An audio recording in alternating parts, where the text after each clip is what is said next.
Hello everyone, I'm Kay, or Mom. You may know me from Millennial and Mom, but I'm here for an update from my UCLA journey, part 2. So if you don't know, I have cholangiocarcinoma, and I've been documenting my journey to let everyone know what's been going on and what the ups and downs were when I first found out from my diagnosis up until this particular point. So again, if you follow me from Millennial Mom and you're here on this channel, this is part 2.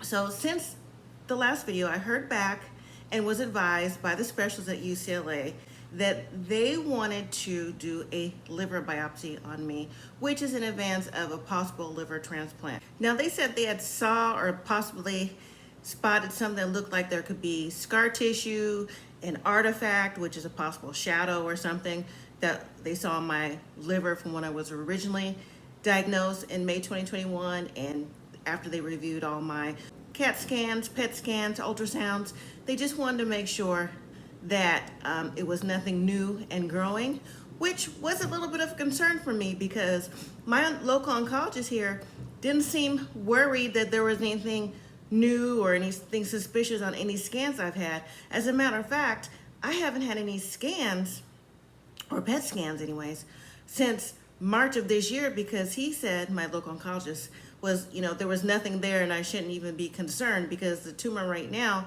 is not showing active. So, okay, so I agreed to go back because they're specialists in this field. So I wanted to get their opinion, which would be the second line opinion of what needed to be done, if anything, before a possible liver transplant. All right, so I had to be at UCLA 24 hours in advance for a COVID test because in California, they're requiring mask mandates and COVID testing again for all patients. So now it's Monday morning and I'm at the hospital. I'm getting prepped and have the IVs in, and the doctor comes in to talk to me about what the procedure would be and what to expect during it.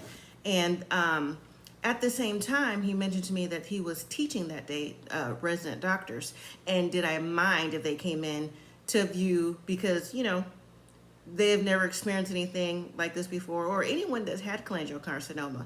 And as a reminder, if you're new to cholangiocarcinoma or have followed their journey or are part of the journey, only about 8,000 Americans in the United States receive the diagnosis of cholangiocarcinoma. So it's it's still on the rare side that people are diagnosed with this. So I didn't mind. I mean, the more the new residents doctors, the merrier, because again, since it's so rare, hopefully this will trigger something in them to do more research, or if they see patients along the way, they would have recognized maybe the symptoms and give the different testing of what to do and what to look for on their journey of being new medical doctors. All right, so I'm prepped for the scan like I mentioned. So first they do the ultrasound. And as they're doing the ultrasound, it's on the right side of my liver, and they're pushing down. It's very uncomfortable. But you know what? I can see the monitor on the left side of my head because that's where it was.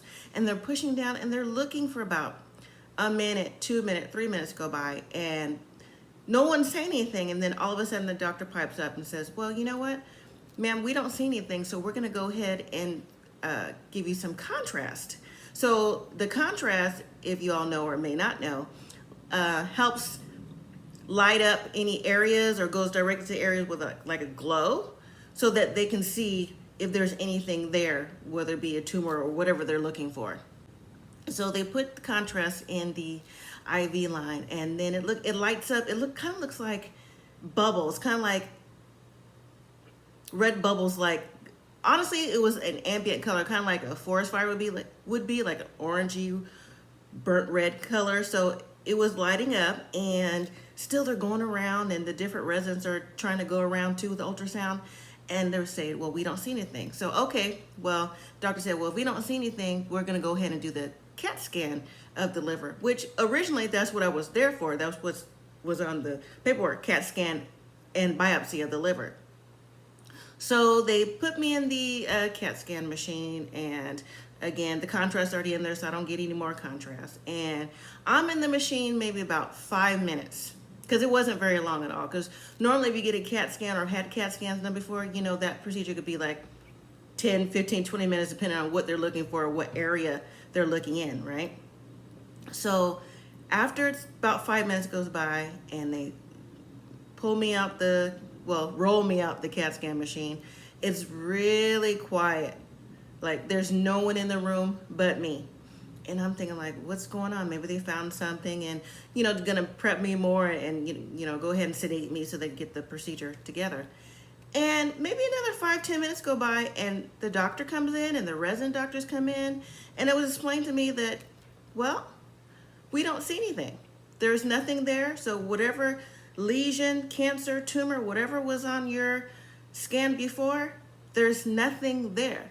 So what we're going to do is we're going to go ahead and have the nurse come in, take your IVs out, and you're free to go. I was like, what? I'm free to go. You know what? Again, just to hear that is overwhelmingly humbling, because when you go in for a procedure, you already know you have this particular diagnosis. The last thing you want is to know that there's more lesions, tumors, they grow bigger, spread somewhere, metastasize, and to hear that there is nothing there, that the treatments that I've been on, the chemo and immunotherapy and the resection that I had of May last year has pretty much taken the tumor or whatever lesion was there, has rectified by the treatment I was on and have been on. Again, I'm humbled. I'm blessed. I'm overwhelmed. I just, wow. I was truly at a loss for words. But I will say this part though. That doctor said in the 10 years that he has been doing these particular procedures, because actually the doctor is an interventional radiologist or an IR doctor. I am the third person in his 10-year career since he's been doing this specific treatment that he was seeing where the tumor or whatever lesion was there has resolved, and they did need to do the procedure, and they aborted the procedure, and they were just, very encouraging and wishing me the best on my journey. And if I ever need anything, be sure to contact the hospital or this and that. But you know what? Now I'm back home and I'm waiting on my appointment with my oncologist in the next 10 days to see what the next steps are. Do I continue on the immunotherapy that I'm on, or am I still a transplant candidate, or whatever the case may be. So I'll let everybody know. I'll keep you in the loop. Thank you all again for your encouragement, your prayers, your support of me and my family, and donating to the GoFund Me, which is still active if you want to, or if you are able to donate to the fund, and just for everything you've given along the way. I truly, truly appreciate it. Thank you all again for watching. The other videos, my cholangiocarcinoma and my journey, will be in the description box below for the playlist. You could also see me on Millennial Mom. We do other videos there, but this is my dedicated cancer journey story, along with upcoming videos with possible recipes and snacks that I've learned to eat along the way as I had to adjust my diet and things like that. But overall, that's what I wanted to share with everybody. And peace, love, and blessings to you all. Thank you again for watching. Don't forget to like, comment, subscribe, and share. And as always, live simply, be grateful.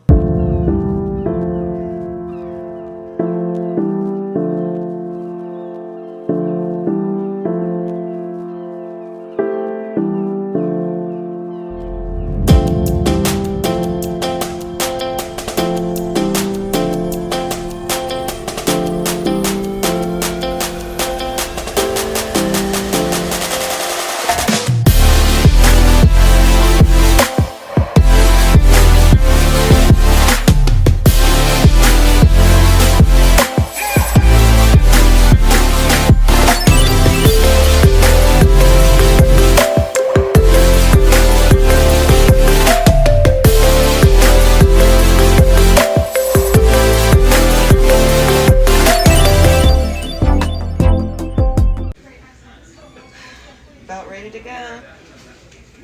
Go back and get this test done in preparation of the liver transplant coming up soon. So, boy. What time is it? Like 8:30 in the morning? It's 9. 9? About to be 10. Whatever.